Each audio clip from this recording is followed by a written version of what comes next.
Describe to me scoring your first points in a pro game. I could tell you a lot of things, when it came to the on-court stuff, but really, I think I struggled a lot mentally.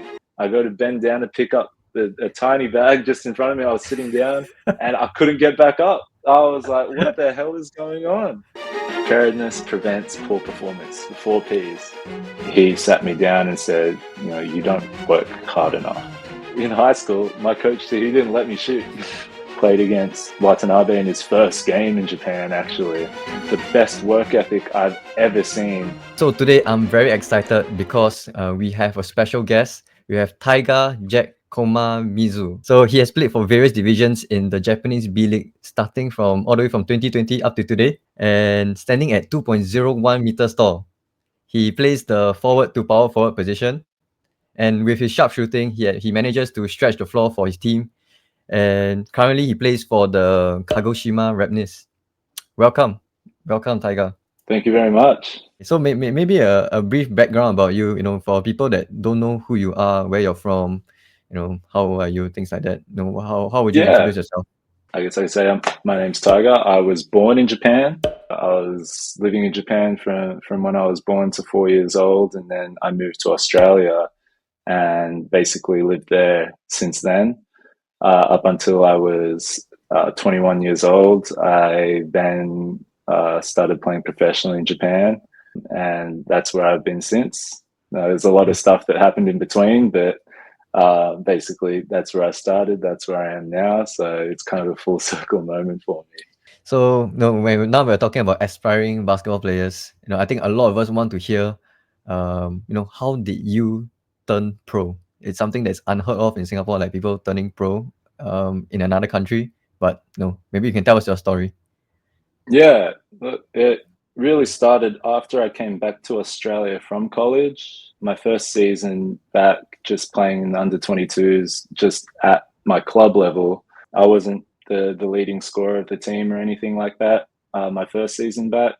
And so really my second year and my last season in the under 22s was when I really started to, spread my wings a little bit. And individually, I think I had my best season ever there. I was averaging 25 points a game and going up against guys that, were coming back from college, going to college and things like that. And, I felt like I could keep up with all these guys that have played for such a long time. And that's when that confidence really started to kick in. I thought, I can actually perhaps do something with basketball. Yeah, at 25 points per game, were you like the top scorer of your team? I was, yeah. I was the top Okay. scorer of the league at the time. Of the too. league? Damn. Yeah. I think over 20 games, I scored maybe 550 points, and of course, 100 of those points were free throws. You can call me a merchant all you want, but it's part of the game to me, man. I'm not gonna, I'm not gonna sit down and say, "Oh, Shea Gilgeous-Alexander's a free throw merchant." I did the exact same thing. It's part of the game. But yeah, they gotta stop you somehow, right? They gotta stop you somehow. Exactly. Don't fail me. But it's that was where really the experience side of things, I could see myself leveling up, and I took a leap of faith and contacted a friend of my mum's that was playing professionally in Japan. Your mom was Japanese? My mum's Japanese, yeah. Oh, okay. Yeah. Basically, I asked him, I was like, do you think I have what it takes to play professionally in Japan? I sent him a highlight tape, and he said, yeah, I'm going to show my agent this clip. Do you have any full game clips that I could send to? And I ended up gathering everything that I had and sending it to this agent. And, he had a lot of confidence in me to basically, it's like, yeah, you could play pro here for sure. I can get you some offers. And since that point, and maybe up to 3 months later, I was getting offers to play in Japan professionally, and from it didn't take long. Different teams. Yeah. I'm not going to name drop or anything like that, but I was getting good offers, and it was my rookie year also too. So there was, I think, a rookie cap as well. So I was getting as much as I could, basically, if I was going to go as at my first year professionally. How And how did it feel, getting, all those offers coming in, being out, kind uh, of. like I'm not gonna lie, it was a huge ego boost, really. Like Yeah. Yeah. it was it's hard to say I was sitting down and trying to stay humble or anything like that. Like Yeah. you go from playing under 22s to getting professional contracts offered to you, and it's you have to be real with yourself. It's exciting, and I was Yeah. extremely excited. And I ended up taking an offer from Osaka Uvesa, which was my first team, and Mm. that being somewhat of a familiar city to me. I had family close by in Nara, go to Osaka quite often, when I was living there. And yeah, I felt like some sort of form of connection with the city, and I ended up going there for my first year. Was there like an agent between you and the team? Or how does it work? Like, do you have your own So agent or something like that? yeah, I do. So Yeah.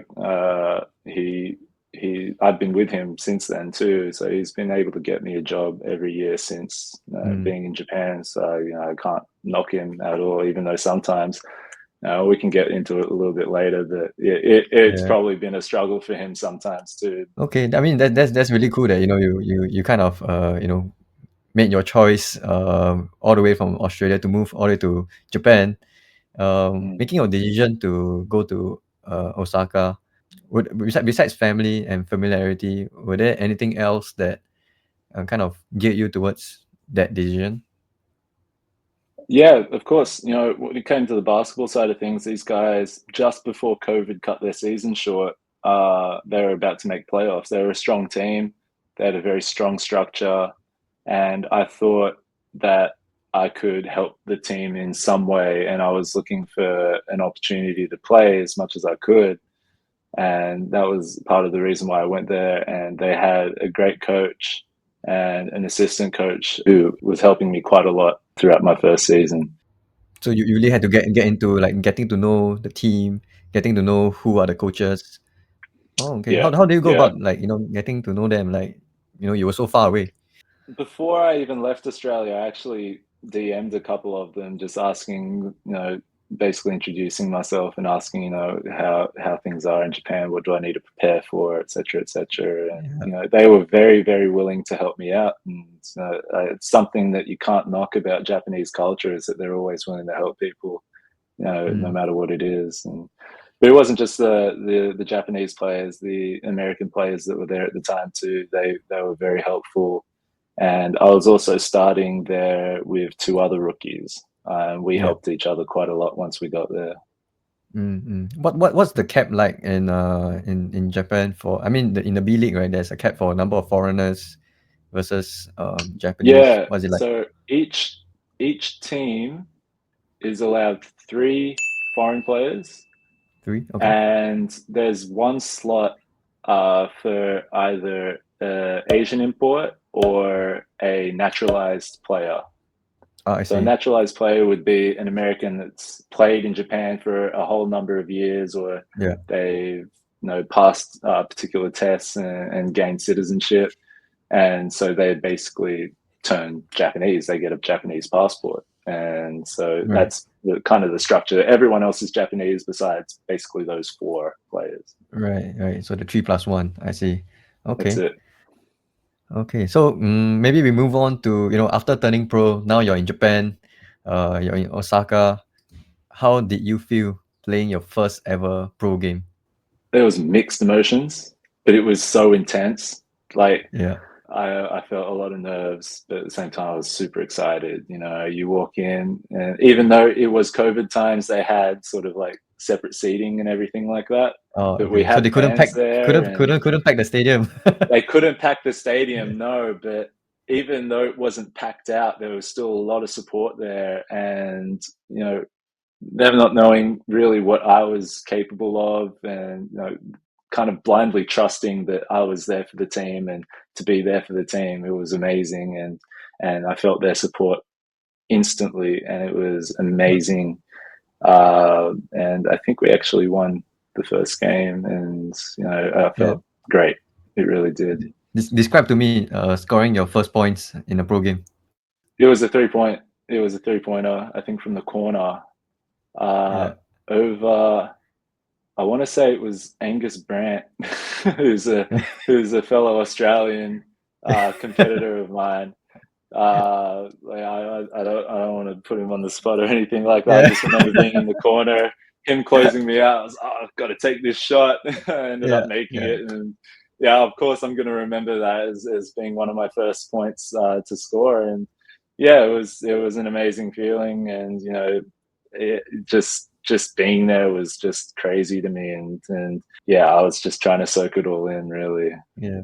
Yeah. Have you ever played in like that kind of setting back in Australia before you turned pro? Were there any similar like No, I guess no. in America, kind of. I guess when we played at sort of higher level high schools, they had huge crowds at these games, Yeah. and it was insane playing on the court with really everyone against you, Yeah, yelling I and definitely know how screaming, that feels. on every shot. It was a different experience, but in regards to the sheer mass of people in the arena and the energy, it was kind of like that for sure. How much of the fans affect a game? Like, do you feel it? Because for me, if you ask me, I would say like Ooh. 100%. They affect the game. Oh, they affect the game a lot. Just having them there, you feed off their energy a lot. Yeah. I want to say where I'm at now has been insane when it comes to attendance from fans. I think we sell out the arena every time we play almost, and just to hear them, you know, if you miss a shot, they go like, "Oh, but try again." Yeah. That could be just a Japanese thing. The Japanese fans are extremely respectful, and they're always going to root for you. No matter how you're performing, they're always going to have Yeah. you back. And I absolutely love that about the fans that I've had, and about the fans in general of the team. For the most part, they stick with you like glue. They really like the sport, and they have a passion for it, and it's great, and it makes us play a lot better for sure. That's definitely a thing that I think a lot of people don't talk about. And especially when coming to a pro game, I know the fans definitely affect how they perform, and a lot of people don't know this from a fan perspective. So maybe we talk about your game a bit. Do you have a pre-game routine that you follow? Ooh, what I usually do when I wake up, and it's an odd one, but it's very Japanese of me. I actually have a bath. A I bath, have a yeah, bath, and like yeah, a yeah, I have tub. a bath. Pretty much, yeah. I just sit in there for a bit and let my body, warm up a little bit, and get everything flowing. Really get the blood Yeah. pumping, get everything flowing, and then I wash myself off. I have, you know, I try to have a good breakfast. Depending on what time I play, I don't like to eat too heavy. I don't like to play on a full stomach, but I make sure to get enough carbs in. I get enough fruit in, energy. I'm very energy based when it comes to that. Anything slow, like protein wise, I usually have the day before. Mm. Uh, I listen to music on the way to the arena. I pump myself up. I try my best to stretch before games, but sometimes I'm too excited to get on the court and just start shooting around. But yeah, no, for the most part, I like stretching, making sure that my body's primed and prepped. Playing 60 games a season, your body starts to feel fatigue, and it's very important to make sure that your body is primed and ready to play.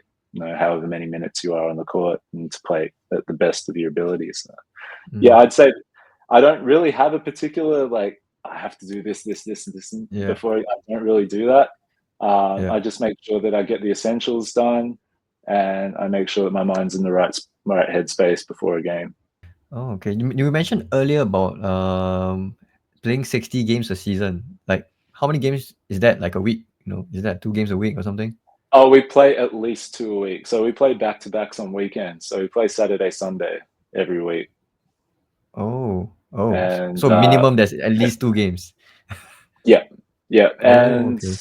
there are some weeks where we have to play a Wednesday game. And You probably play 4 to 6 Wednesday games a season, but yeah, you always play the Saturday, Sunday. Right, right. Is it like then how does it work with the home and away? Especially with Japan being quite a big country, right? Like you have to So move around a bit. depending, yeah, depending on conferences, and depending on divisions. Sorry, with B1 they have 3 conferences. I'm assuming with B1 now, that you play more games against teams in your own conference and less Mm-hmm. against others. So for Mm-hmm. where I am in the second division, Yeah. there's 2. There's the East and the West. We're part of the West Conference, so we play every team in the West Conference 6 times, Yeah. and Okay. then it ranges in the East between 2 to 4 games against teams in Right. the East, but we don't play Right. them more than that. Usually, it's one round away, 1 round home, Right. either a Wednesday game or a weekend. Right. Right. So you guys would definitely play Saturday, Sunday, and Wednesdays occasionally. Then when you That's guys right. need to travel, how does that work? Do you guys like travel and stay there for a bit? Yeah, so it really depends on where you're located, where your team's located. So for me personally, this season has been crazy with travel because I'm in the most southern part of the Yeah. mainland of Japan. So the furthest we had to travel this season was to Aomori, which is one of the coldest places in the world up north. Like I would say higher than coldest, the snowiest. Hokkaido. No, it's not higher than Hokkaido. It's just under Hokkaido, but it's in one area where it just snows a lot, and Yeah. it doesn't stop snowing for so long. Oh my And gosh. yeah, going from somewhat of a comfortable environment in Kagoshima and going all the way up to Aomori in the cold, and it was just That's the home ground advantage. yeah, it was, wasn't it? Going into the arena, like we usually get there a day before the game. So Yeah. say we play Saturday, Sunday, we'd arrive on Friday, and depending on when we travel, we'd either practice at the game gym, or if we're traveling later, we'd practice back in Kagoshima first and then travel, and Mm, then we'd just relax once we got there. yeah.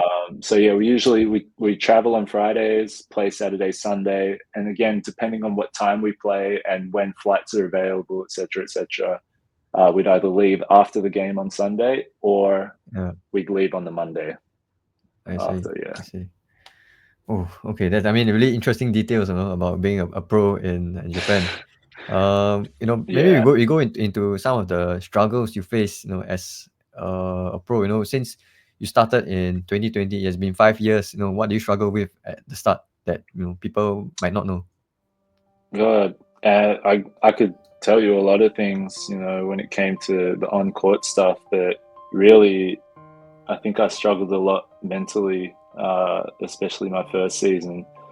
I was going in with high expectations of getting good minutes and Mm, playing high level basketball, but the reality of it was that I needed time to adjust, and I needed the right mindset to be effective for my team, yeah. and it just wasn't happening for me, and I wasn't getting good minutes. I wasn't, there were some games where I wouldn't step on the court at all, and Mm, I think that played a lot with me mentally, and questioning myself, and my confidence was going down. But I was young. I was just turned 22, and mm, the thing that was going, like, kind of keeping me going was, oh, I've got time.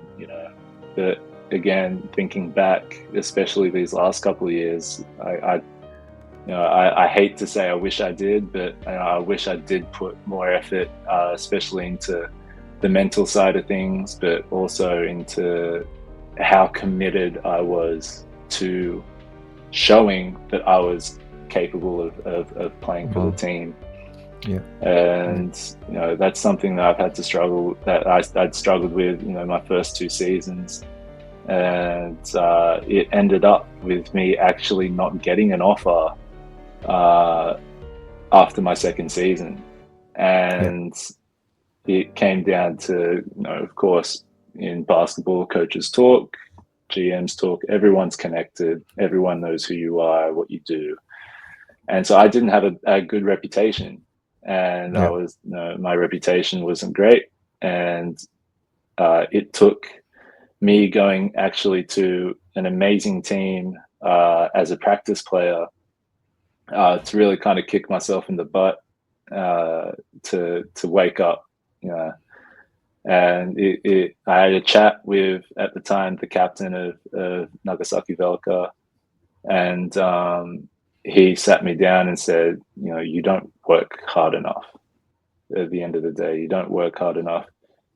You know, even as a practice player, you've got to show why you belong on the team. You've got to show why teams have to offer you, you know, a spot.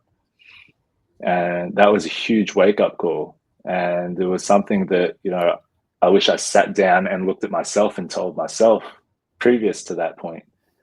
And since then, and, you know, my girlfriend will attest to it because she was very annoyed that I'd wake up extremely early or I wouldn't sleep at all. And I'd be in the weight room, changing my body, making sure that I was fit, game ready, and, you know, showing not only my teammates, like, even though I was a practice player, I considered them my teammates, that they could rely on me if I needed to go on the court, but also to the coaches, the training staff, the GM. I had to show and prove why I should be a professional basketball player.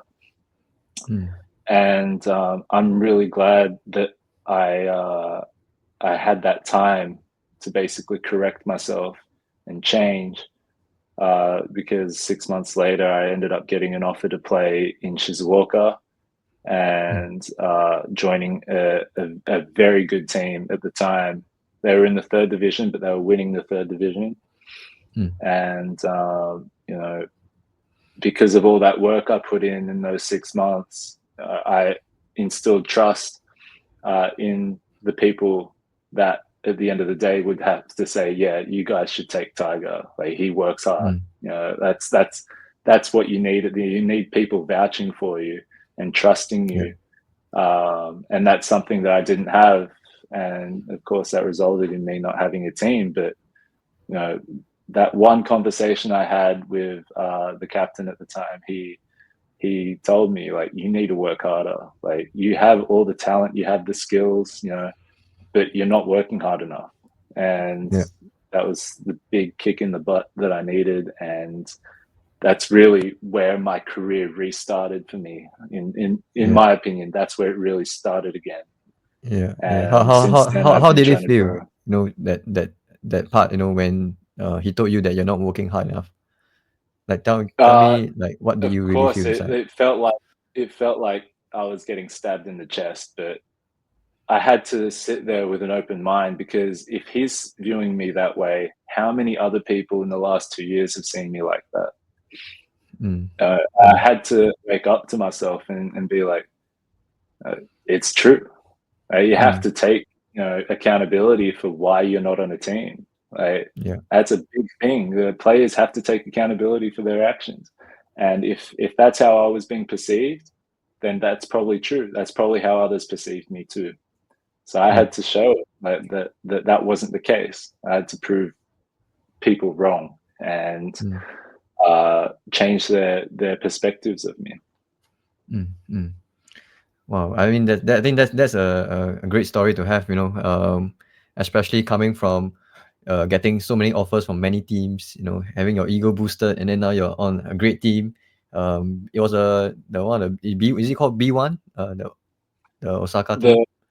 That's right. Yeah, they were in B1. Yeah, so for, like, you know, being in a great team, and then from there, you know, getting all the way to the point whereby you didn't get an offer, and now you have worked your way through that, and then I think that is definitely something that is commendable. You know, it's something that not everybody can hear what your captain just told you and be able to make the changes that is required. You know, I think that is something that what makes a professional player a professional. And, you know, I'm glad that you're where you're at today. So Thank you. so maybe tell me something that, you know, people might not know about going pro. You know, now that you have been a professional for 5 years, you have been in the weight room, you go to the gym, eat good, sleep good. Tell me something that people might not know. Yeah, geez. Hey, there's a lot of travel. I guess if I could come down to one point, it's a lot of travel. Yeah, it's it wasn't what I was expecting, but again, it depends on location, things like that. But you've got to also, you've got to be mentally prepared for that too, because it's all part of the game. At the end of the day, like you've got to get from A to B, and then you've got to play, and then you got to go back. That's just the reality of it. How I does guess the another travel thing. affect you? Oh, it affects me a lot. You're going from one place to another, no matter how far it is. You're getting on planes, trains, buses, whatever it is. You're sitting down for long periods of time when your body's so used to being so active, and it's just not natural. I can remember an example. We had a practice game about 3 hours away that we took a bus for, and after the game, I sat down. I went and bent over to pick up my toiletry bag to go have a shower, and my whole lower back just Cramped out. turned into concrete. No, it wasn't Oh. cramped. It was a strain. I strained my lower back, and it was Oh, no. because of the 3-hour bus ride that we'd just taken. And it was just insane. Like I didn't do anything. The game was fine and everything. I was all good. I go to bend down to pick up a tiny bag just in front of me. I was sitting down and I couldn't get back up. I was like, what the hell is going on? And luckily my trainer was sitting right next to me. He saw exactly what happened. He was like, oh no. He knew what was going on. And I was so embarrassed too. I couldn't walk properly. I looked like an old lady. I needed a cane. So it was really that bad, your first time, getting something like that? I doubt it. There's been so many times, I think, but that was the most severe, I think. Yeah. I guess too, you've got to be prepared to do a lot of stuff on your own. I think that's something that a lot of people that are outside of professional basketball, professional sports in general, they don't see that stuff. They see what you do on the court. They might see video clips of you in practice and things like that, but there's the countless hours of film that you have to watch. There's the countless hours of personal workouts, individual workouts, the extra weights that you have to do, the extra cardio, and also just taking time for yourself too is another thing that for sure. is important. But yeah, there's a lot of stuff that you don't see on the cameras, you don't see in the newspapers or anything like that you have to be prepared to do. And again, going back to my first 2 years, I wasn't doing any of that correctly. I wasn't consistent with it, and consistency is key as a professional player, getting into good habits. And even since then and to where I am now, every day, and my assistant coach, he'll attest to it, I watch film. It's so important to me, knowing where you make mistakes, knowing where you could have done something else, something different. You're mentally preparing yourself then for the next time you're in that situation. I think that's always important. As one of my old coaches, he said, the 3 P's there's like what was it? Preparedness prevents poor performance. The 4 P's. And 4 Ps. I think watching film is one of those things that prepares you mentally for what's coming up, either next week, next month, next time you play them, whatever it is. That you watch it, you reflect on yourself, you reflect on your game, and you try and improve yourself through that. Or if there's something that you missed in practice, I even watch practice film. If there's something I missed when it came to a play that I might have screwed up or something like that, it's important, because if you're in that situation again, you don't want to screw up, because you're part of a team. It's not just you screwing up. It ends up being the 5 of you on the court that screw up. So, trying to minimize that as much as possible comes from being prepared, and as doing all the stuff, just being prepared all the time. Yeah, understand. So I mean, when now we're moving on into current day, Tiger. You have been a pro for 5 years. How do you Yeah, feel right now being a pro? I feel great. I feel like I'm really getting into my stride. I'm 26 now. I am in a team that's coming second in the West Conference. We've clinched playoff position. And I'm very happy with where I'm at. I'm very happy with the team I'm on.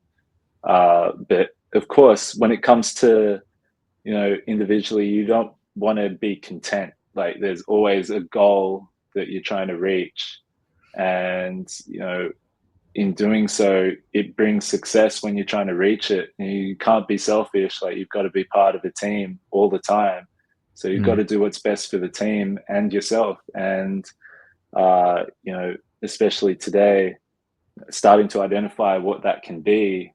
The older you get, the more you can kind of see, what I can do in this situation, that situation, that helps the team succeed. Because when the team succeeds, you succeed. You put yourself on a higher level for for everyone to see. We're coming second. Everyone's talking about our team right now. We came from the 3rd division last season, and now we're second in the West in the 2nd division. And everyone's like, how did that happen? How is a B3 team coming up to B2 and doing so well? Team chemistry is just insane with this team. I absolutely love this team. And I'm so happy to step on the court with my guys. Like, it's crazy. Yeah. You had a pretty good game, I think like a couple of weeks ago, right? Yeah, I did. If you were not a basketball player, what would you be? I have no idea. No idea? I can't tell you, honestly. The degree I was going with before I played professionally was to become a teacher, more specifically a physical education teacher.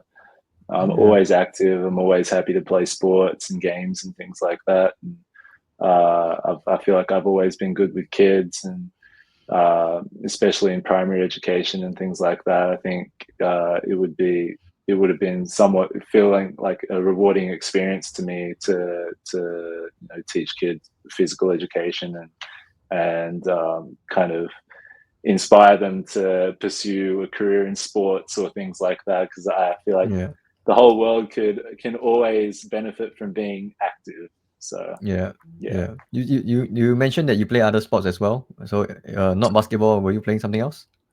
So before I started playing basketball, I even during basketball, up until I was maybe 20, I was a track and field athlete. Oh, for real?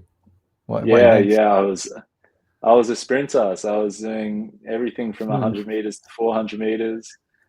And what I really excelled in, which was later in my track and field career, was long jump.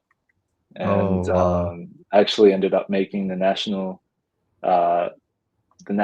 championships for long jump, which was even surprising for me. And I had to go up against these now Olympians, and I had no chance, absolutely no chance against these guys. I kind of rock up. No, I'm just there. These guys are all preparing for these jumps and things like that. I'm watching them practice. They practice jumps are longer than my jumps. Oh, what am I doing here? But that was what I was really, doing. I think it also created the foundation for my athletic ability in basketball. Yeah, it must have translated really well, sprinting and then a long jump. It did.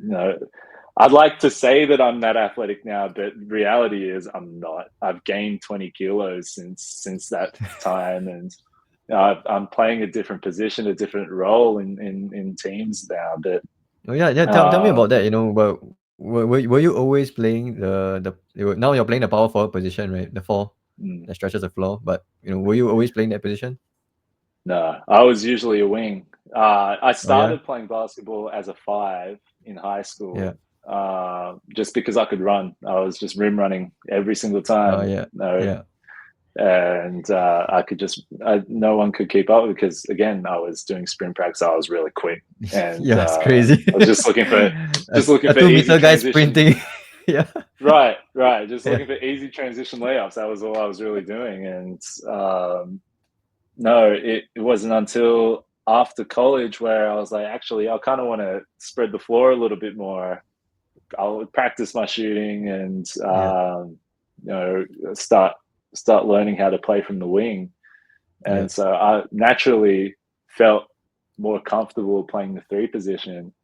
And coming into Japan, that was what I was envisioning myself playing, was the small forward position. Yeah. But it came down to me really just my size as a Japanese player was something that was looked at as an advantage. So they really tried to push me to play more of a heavy set position at the power forward. And even this year, there have been games where I've actually played center, which is ridiculous because on my team we got a 7'4" guy, so I don't 7 foot understand 4. why. Jesus Christ. Yeah, but no, That's it's just mad. another Yeah. role, another challenge, and it's something that I feel like has led to more of a development of my skills, especially under the basket. Going up against guys that are bigger than me, finding ways to score or finding ways to space out the floor, pass out, things like that, get rebounds, just other aspects of the game that I could really practice and continue developing going into, say, my prime years just before turning 30. I think Yeah. now is a good time to learn these skills because I can continue to work on them for a few years and Yeah. try and get to the highest level I possibly can. Yeah. I mean, especially now with how the game has changed, everybody must be able to shoot. So you being able to shoot at the 4, I guess that's a Yeah, great advantage for the game. I think so. Yeah, the game's Yeah. evolved a lot, and Yeah. it's something that I had in the back of my mind trying to learn how to shoot and things like that. I was like, if I can't shoot, then I'm not 6'10", I'm not 7 foot, like I'm not Yeah. going to be under the basket that much, So Yeah. learn to shoot from outside. Hard to guard. It's hard to close out on a guy that's 2 meters tall with a long reach. So Yeah. that's something I always had in the back of my mind when I was trying to. I was teaching myself how to shoot for a while because Yeah. in high school, my coach said he didn't let me shoot. Oh yeah. I mean, He in said no Singapore as shooting for usual, you. it's the same thing. If you're 2 meters tall, you're standing in the paint. That's Yeah. exactly right. And that's fine, honestly. It was what laid the foundations of where I am today. So I can't complain. It's just the way it's Yeah. gone. Yeah. I mean, let's move on to something interesting. You talked about how Australia and Japan, how it might be different. So maybe you can tell me a bit what's unique about Japanese basketball compared to what you have experienced. Ooh, yeah. So playing in Australia, of course, you start getting scientific. Genetically, there's always a size difference. That's Mm. no, it's world known. No, the Japanese, Asian people in general, they're not exactly the biggest people on the planet. So Yeah, I'm like 5'5". finding there you go. But you look at guys like Kawamura and you're like, well, they can compete with them, so why can't I? It's exactly it's exactly the case when it comes to Japanese players in Japan. And Yeah. it's nothing again. They have the best work ethic I've ever seen. In the 3 countries I've played basketball in. But when it comes to Australia, they've got the genetic advantage with the size and things like that. But in Japan, they play extremely quick. It's a very guard-heavy country that I feel like has accepted that role Mm. in basketball as being the quick guys that can shoot threes. And Mm. I think that was pretty adamant, and it was evident in the Olympics with how Kawamura was playing, with how Togashi played, with guys like that. And it's fun to watch. Honestly, these guys going up against guards that are 6'8", 6'9", and it's just like, wow, how are they keeping up with these guys? It's it's really amazing, honestly. And yeah, if I had to compare it, honestly, Australia, I feel like Australia's level of basketball is still higher, but no, that's without any disrespect to Japanese basketball, because they're developing so quickly. It feels like, and they're starting to compete with big teams in the world, and it's amazing to watch. Yeah. You mentioned Karamura. Have you played against him before? Oh, you have? No, I haven't. No, I haven't played against Kawamura before. I think my first season in B1, I missed out because he went back to college or high school at the time, maybe. He had a little bit of a stint at, I think, Sun and Neo Phoenix, but he'd already returned back to high school or maybe college before I got a chance to play him. But no, I haven't had a chance to play him yet. No. Any other pros that you might have played against from the NBA or what? Yeah, I feel bad just name dropping, but Yuki Togashi, he plays. He's the phenomenal guard at Cheetah Jets. Yeah, amazing player, very highly respected. As I said before, you look at the definition of quick, smart, great shooters, good passes. Like Togashi's picture should be right there, because he's been the example of Japanese basketball for such a long time now as that sort of player. And I had a chance to play him in my first game this season at Emperor's Cup. And just seeing him there, it just stamped the approval of, he's that guy. He kills teams. Honestly, it's great, and it's great to have a player like that in Japan, because it inspires so many other players that might be his size, or have aspirations to play basketball, be guards and things like that. He's just an amazing example of a Japanese basketball player. In that same sentence, I also played against Watanabe in his first game in Japan, actually. Oh wow! Which was exciting. It was, but more, I think, because I think every single fan that came to that game wanted to see him. Yeah. And it was just how was that like? Yeah, it was great. I actually had a chance to guard him a few times, and you can see the level of talent that he's accumulated over the years in the NBA. He's just another level above, and I wish him all the best in Japan, because I think a lot of people are very in America are very sad to see him go. So but everyone in Japan's happy to see him in Japan too. So it's either here or there with that. It was exciting for sure. All right. Okay. Yeah. I mean, exciting stuff, man.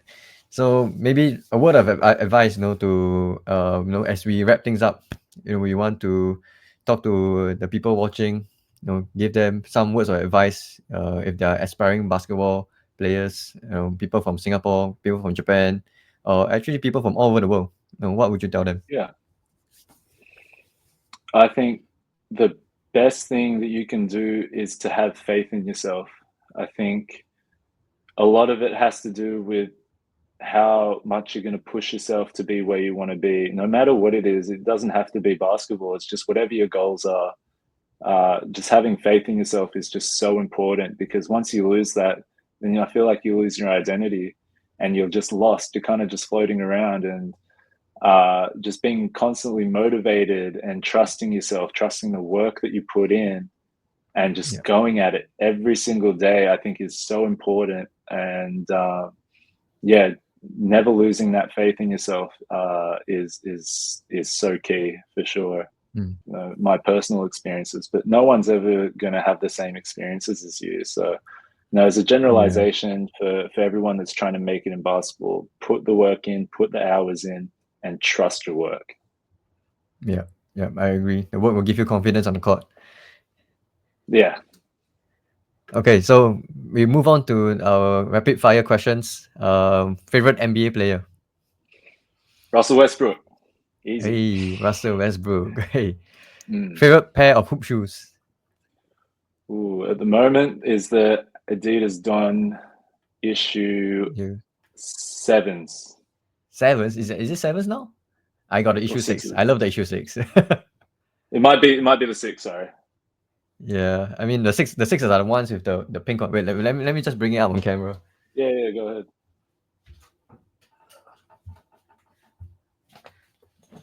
This one. This is Yep, Don issue they're the 6. ones.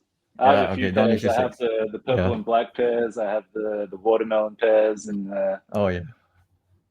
there's the black and red pair that I absolutely love too. Okay, our Yeah, last one. Shooting or dunking? shooting. Shooting. Now, Oh yeah, for sure. maybe if you ask Now. me, if you asked me 6 or 7 years ago, I would have said dunking for sure. But nah, I think shooting's When you just so much more versatile. Like shooting, you yeah, can shoot from anywhere. You can shoot from outside the three. You can shoot from half court. You can shoot from anywhere these days. And yeah, I think it's yeah. just as exciting as seeing someone dunk. And I think it's a skill that everyone needs to have, especially the way the game's evolving at the moment. Yeah, for sure, for sure. And 3 points is always more than 2, right? Exactly. Okay. That's always what I say. Okay, last question. Something you want to say to your fans, people that have been supporting you.